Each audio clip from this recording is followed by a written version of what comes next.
ओम शांति। 5 दिसंबर 2023 बाबा के महावाक्य। मीठे बच्चे, कल्याणकारी बाप अभी तुम्हारा ऐसा कल्याण कर देते हैं जो कभी रोना ना पड़े। रोना अकल्याण व देह अभिमान की निशानी है। प्रश्न: किस अटल भावी को जानते हुए तुम्हें सदा निश्चिंत रहना है? उत्तर: तुम जानते हो कि इस पुरानी दुनिया का विनाश अवश्य होना है। भल पीस के लिए प्रयास करते रहते हैं, लेकिन नर चाहत कुछ और। कितना भी कोशिश करें, यह भावी टल नहीं सकती। नेचुरल कैलेमिटीज आदि भी होनी है। तुम्हें नशा है कि हमने ईश्वरीय गोद ली है। जो साक्षात्कार किए हैं वह सब प्रैक्टिकल में होना ही है। इसीलिए तुम सदा निश्चिंत रहते हो। ओम शांति। विश्व में मनुष्यों की बुद्धि में भक्ति मार्ग का ही गायन है, क्योंकि अभी भक्ति मार्ग चल रहा है। यहाँ फिर भक्ति का गायन नहीं है, यहाँ तो बाप का गायन है। बाप की महिमा करनी होती है, जिस बाप से इतना ऊंच वर्षा मिलता है। भक्ति में सुख नहीं है। भक्ति में रहते हुए भी याद तो स्वर्ग को करते हैं ना। मनुष्य मरते हैं तो कहते हैं स्वर्गवासी हुआ, तो खुश होना चाहिए ना। जबकि स्वर्ग में जन्म लेते तो फिर रोने की तो दरकार नहीं। वास्तव में यह सच्ची बात तो है नहीं कि स्वर्गवासी हुआ, इसलिए रोते रहते हैं। अब इन रोने वालों का कल्याण कैसे हो? रोना दुख की निशानी है। मनुष्य रोते तो है ना। बच्चे जन्मते हैं तो भी रोते हैं, क्योंकि दुख होता है। दुख नहीं होगा तो जरूर हर्षित रहेंगे। रोना तब आता है जब कोई न कोई अकल्याण होता है। सतयुग में कभी अकल्याण नहीं होता, इसलिए वहां कभी रोते नहीं। अकल्याण की बात ही नहीं होती। यहाँ कभी कमाई में घाटा पड़ता है या कभी अन्न नहीं मिलता तो दुखी होते हैं। दुख में रोते हैं, भगवान को याद करते हैं कि आकर सभी का कल्याण करो। अगर सर्वव्यापी है तो किसको कहते हैं कल्याण करो? परम पिता परमात्मा को सर्वव्यापी मानना बड़े से बड़ी भूल है। बाप है सबका कल्याणकारी। वह एक ही कल्याणकारी है तो जरूर सबका कल्याण करेंगे। तुम बच्चे जानते हो, परम पिता परमात्मा हमेशा कल्याण ही करते हैं। अब वह परम पिता परमात्मा कब आए जो विश्व का कल्याण करे? विश्व का कल्याण करने वाला और कोई तो है नहीं। बाप को फिर सर्वव्यापी कह देते हैं। कितनी भारी भूल है। अभी बाप अपना परिचय देकर कहते हैं मन मना भव।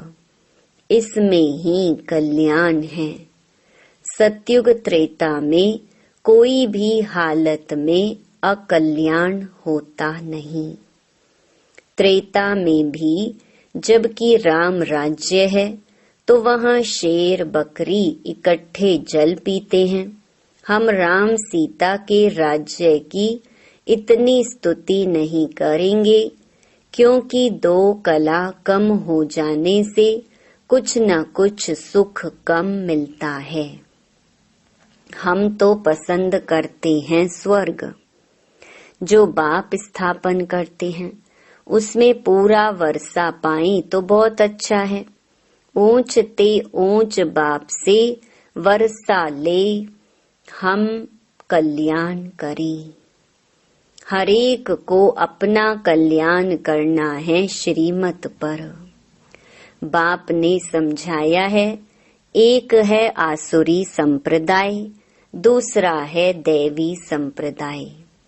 अभी एक तरफ रावण राज्य है, दूसरे तरफ मैं दैवी संप्रदाय स्थापन कर रहा हूँ। ऐसे नहीं कि अभी दैवी संप्रदाय है, आसुरी संप्रदाय को मैं दैवी बना रहा हूँ। कहेंगे दैवी संप्रदाय तो सतयुग में होता है। बाप कहते हैं इस आसुरी संप्रदाय को दैवी संप्रदाय भविष्य के लिए बनाता हूँ। अभी है ब्राह्मण संप्रदाय, दैवी संप्रदाय बन रहा है। गुरु नानक ने भी कहा है, मनुष्य से देवता करत न लागी वार। परंतु कौन से मनुष्य हैं जिनको देवता बनाएंगे? वह ड्रामा के आदि मध्य अंत को तो जानते नहीं। सृष्टि के आदि में जो लक्ष्मी नारायण श्रेष्ठाचारी हैं, वह भी आदि मध्य अंत को नहीं जानते। त्रिकालदर्शी नहीं हैं। आगे जन्म में त्रिकालदर्शी थे, स्वदर्शन चक्रधारी थे, तब यह राज्य पद पाया है। उन्होंने फिर स्वदर्शन चक्र दे दिया है विष्णु को। तो यह भी समझाना है कि स्वदर्शन चक्रधारी ब्राह्मण हैं तो मनुष्य आश्चर्य खाएंगे। वह तो श्री कृष्ण को भी कह देते, विष्णु को भी कह देते। यह तो जानते नहीं कि विष्णु के दो रूप लक्ष्मी नारायण हैं। हम भी नहीं जानते थे। मनुष्य तो हर बात में कह देते हैं भावी। जो होने वाला है उसको कोई टाल नहीं सकते। यह तो ड्रामा है। तो पहले पहले बाप का परिचय दें या ड्रामा का राज समझाएं? सो भी जब बाबा की याद हो, पहले पहले बाप का परिचय देना चाहिए। बेहद का बाबा शिव बाबा तो मशहूर है, रुद्र बाबा भी नहीं कहते। शिव बाबा नामी ग्रामी है। बाप ने समझाया है कि जहाँ तहाँ भक्त हैं, उन्हों को जाकर समझाओ। अखबार में पढ़ा था, मनुष्य कहते हैं कि हिमालय की इतनी मल्टी मिलियन एज है। अब हिमालय की कोई आयु होती है क्या? यह तो सदैव है ही। हिमालय कभी गुम होता है क्या? यह भारत भी अनादि है। कब रचा गया उसकी एज नहीं निकाल सकते।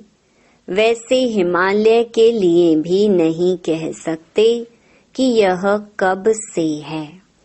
इस हिमालय पहाड़ की आयु गिनी नहीं जाती।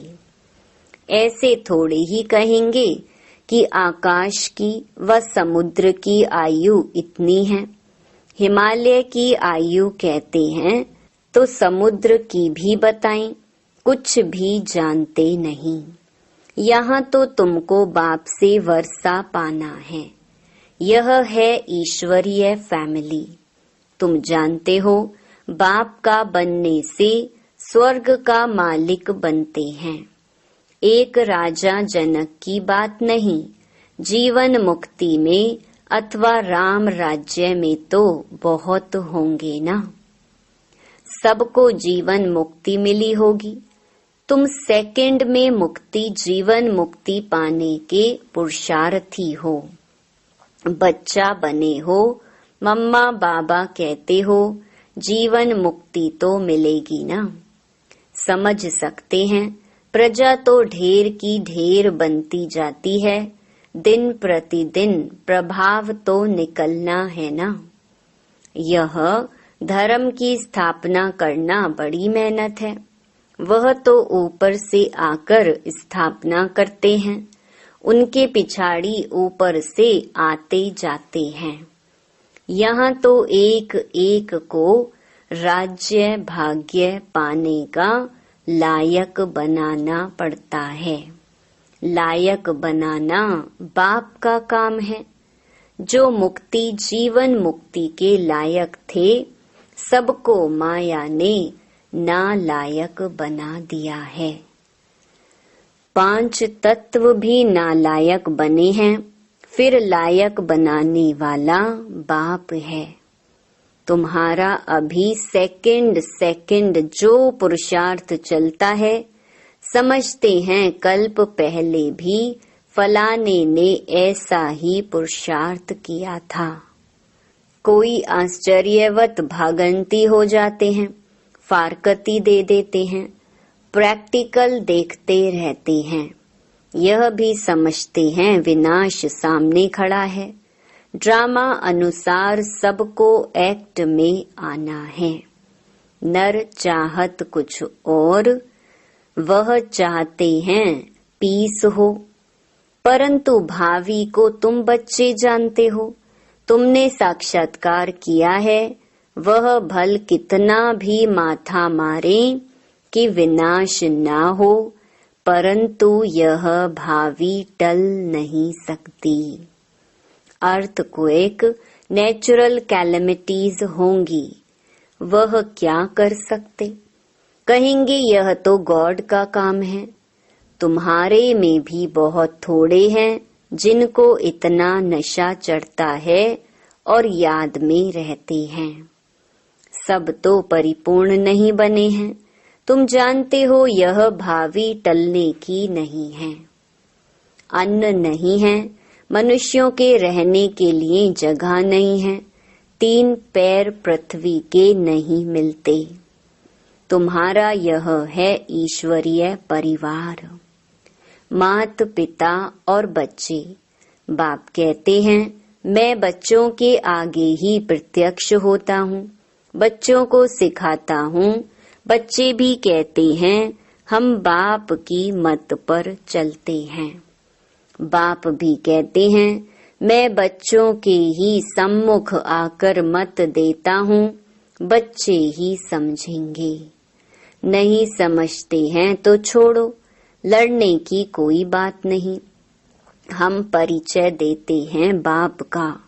बाप कहते हैं मुझे याद करो तो विकर्म विनाश होंगे, और स्वदर्शन चक्र को याद करो तो चक्रवर्ती राजा बनेंगे। मन मना भव, मध्याजी भव का अर्थ भी यह है। बाप का परिचय दो, जिससे क्रिएटर और क्रिएशन का राज तो समझ जाएं। मुख्य यह एक ही बात है, गीता में मुख्य यह एक ही भूल है। बाप कहते हैं मुझ कल्याणकारी को ही आकर कल्याण करना है, बाकी शास्त्रों से कल्याण हो नहीं सकता। पहले तो सिद्ध करना है कि भगवान एक है। उनको तुम याद करते हो परंतु जानते नहीं हो। बाप को याद करना है तो परिचय भी चाहिए ना। वह कहाँ रहते हैं, आते हैं व नहीं। बाप वर्षा तो जरूर यहाँ के लिए देंगे या वहाँ के लिए देंगे। बाप तो सम्मुख चाहिए। शिवरात्रि भी मनाते हो, शिव तो सुप्रीम फादर है सब आत्माओं का। वह रचता है नई नॉलेज देते हैं। सृष्टि चक्र के आदि मध्य अंत को वह जानते हैं। वह है ऊंचे से ऊंचा टीचर जो मनुष्य को देवता बनाते हैं, राजयोग सिखलाते हैं। मनुष्य कभी राजयोग सिखला न सके, हमको भी उसने सिखलाया, तब हम सिखलाते हैं। गीता में भी शुरुआत में और अंत में मन मना भव और मध्याजी भव कहा है। झाड़ और ड्रामा का नॉलेज भी बुद्धि में रहता है, डिटेल में समझाना पड़ता है। रिजल्ट में फिर भी एक बात आती है, बाप और वर्षे को याद करना है। यहाँ तो एक ही बात है, हम विश्व के मालिक बनेंगे। विश्व का कल्याणकारी ही विश्व का मालिक बनाते हैं। स्वर्ग का मालिक बनाएंगे, नरक का थोड़े ही मालिक बनाएंगे। दुनिया यह नहीं जानती कि नरक का रचयिता रावण है, स्वर्ग का रचयिता बाप है। वह बाप कहते हैं मौत सामने खड़ा है, सबकी वानप्रस्थ अवस्था है, मैं लेने आया हूँ। मुझे याद करो तो विकर्म विनाश होंगे। आत्मा मैली से शुद्ध हो जाएगी, फिर तुमको स्वर्ग में भेज देंगे। यह निश्चय बुद्धि से किसको समझाना है, तोते मुहाफिक नहीं। निश्चय बुद्धि को फिर रोने की व देह अभिमान में आने की बात नहीं रहती। देह अभिमान बहुत गंदा बना देता है। अब तुम देही अभिमानी बनो। शरीर निर्वाह अर्थ कर्म करो, वह तो कर्म सन्यासी बन जाते हैं। यहाँ तो तुमको गृहस्थ व्यवहार में रहना है, बच्चों को संभालना है। बाप को और चक्कर को जानना तो बहुत सहज है। बाप को कितने बच्चे हैं, फिर उनमें कोई सपूत हैं, कोई कपूत हैं। नाम बदनाम करते हैं, काला मुंह कर देते हैं। बाप कहते हैं काला मुंह नहीं करो, बच्चा बन और फिर काला मुंह करते हो, कुल कलंकित बनते हो। इस काम चिता से तुम सांवरे बने हो। काम चिता पर थोड़े ही जल मरना है, हल्का नशा भी होना नहीं चाहिए। सन्यासी आदि अपने फॉलोअर्स को ऐसे थोड़े ही कहेंगे, वह रियलिटी में नहीं है। बाप तो सबको सच्ची बातें समझाते हैं। बाप कहते हैं मुझे याद करो। तुमने गारंटी की है बाबा आपकी मत पर चल, हम स्वर्गवासी बनेंगे। बाप कहते हैं बच्चे फिर विषय गटर में गिरने का ख्याल क्यों करते हो। तुम बच्चियां जब ऐसी मुरली चलाओ तो कहेंगे ऐसा ज्ञान तो हमने कभी सुना नहीं। मंदिर के हेड्स को पकड़ना चाहिए, चित्र ले जाना चाहिए। यह त्रिमूर्ति झाड़ दिल वाला के ही चित्र हैं। ऊपर में दैवी झाड़ खड़ा है, बाकी दैवी झाड़ जो पास्ट हो गया वह दिखाते हैं। ऐसी सर्विस कोई करके दिखाए तब बाबा महिमा करी। इसने तो कमाल की है, जैसे बाबा रमेश की महिमा करते हैं। प्रदर्शनी विहंग मार्ग की सर्विस का नमूना अच्छा निकाला है। यहाँ भी प्रदर्शनी करेंगे। चित्र तो बहुत अच्छे हैं। अब देखो दिल्ली में जो रिलीजियस कॉन्फ्रेंस होती है वह भी कहते हैं वननेस हो। उसका तो अर्थ ही नहीं। बाप एक है, बाकी हैं भाई बहन। बाप से वर्षा मिलने की बात है, आपस में मिल शीर खंड कैसे होंगे। यह बातें समझने की हैं। प्रदर्शनी की वृद्धि लिए युक्ति रचनी है। जो सर्विस का सबूत नहीं दिखाते उनको तो लज्जा आनी चाहिए। अगर 10 नए आए और 8-10 मर गए तो इससे फायदा क्या हुआ। अच्छा, मीठे मीठे सिकिलधे बच्चों प्रति माता पिता बाप दादा का याद प्यार और गुड मॉर्निंग। रूहानी बाप की रूहानी बच्चों को नमस्ते। धारणा के लिए मुख्य सार। पहला, शरीर निर्वाह अर्थ काम करते देही अभिमानी रहने का अभ्यास करना है। किसी भी परिस्थिति में रोना व देह अभिमान में नहीं आना है। दूसरा, श्रीमत पर अपना और दूसरों का कल्याण करना है। सपूत बन बाप का नाम बाला करना है। वरदान, व्यर्थ संकल्पों को समर्थ में परिवर्तित कर सहज योगी बनने वाली समर्थ आत्मा भव। कई बच्चे सोचते हैं कि मेरा पाठ तो इतना दिखाई नहीं देता, योग तो लगता नहीं, अशरीरी होते नहीं। यह है व्यर्थ संकल्प। इन संकल्पों को परिवर्तित कर समर्थ संकल्प करो कि याद तो मेरा स्वधर्म है। मैं ही कल्प कल्प का सहज योगी हूँ। मैं योगी नहीं बनूंगा तो कौन बनेगा।